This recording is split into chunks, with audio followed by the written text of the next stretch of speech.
to Mrs. Shriver, and to Kathleen, and to all of your family.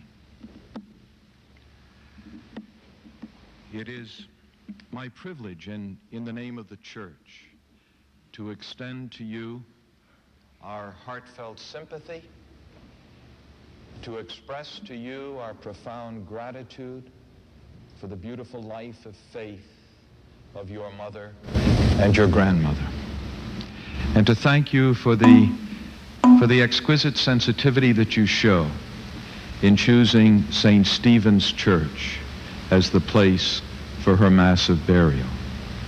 There could be no more appropriate place for us to gather than here, where her life of faith began 104 years ago.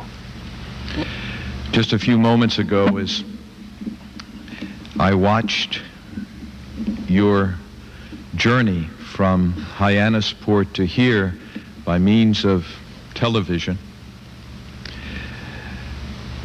I saw a clip of an interview with your mother in which she spoke of faith and its importance in her life, and she said, "I have asked them," meaning you, "to hold on to it and to foster it." Surely, as she herself expressed it, her greatest gift was the gift of faith. She treasured it beyond all others. And we honor that gift in her as we bring her here to this church. Bishop Sean O'Malley, the Bishop of Fall River, Bishop of Hyannisport, and I and the priests who are joined with us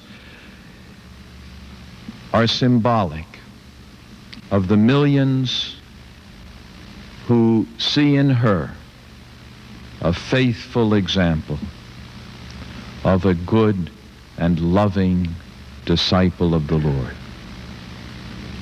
The Holy Father is joined with us as well, and I am privileged to share with you a telegram which I received yesterday. The Holy Father was saddened to learn of the death of Mrs. Rose Fitzgerald Kennedy, and he asks you kindly to convey his heartfelt condolences to the Kennedy family and to all gathered for the Mass, sending her soul to the loving mercy of God, our Father.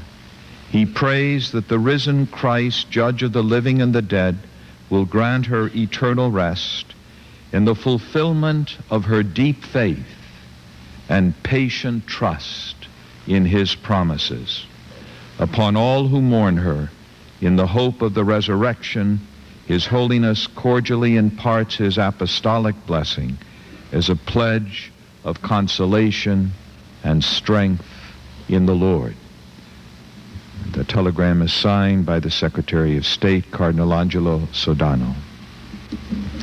It was quite a different gathering in quite a different world when Rose Fitzgerald Kennedy was brought to this church for baptism over a century ago.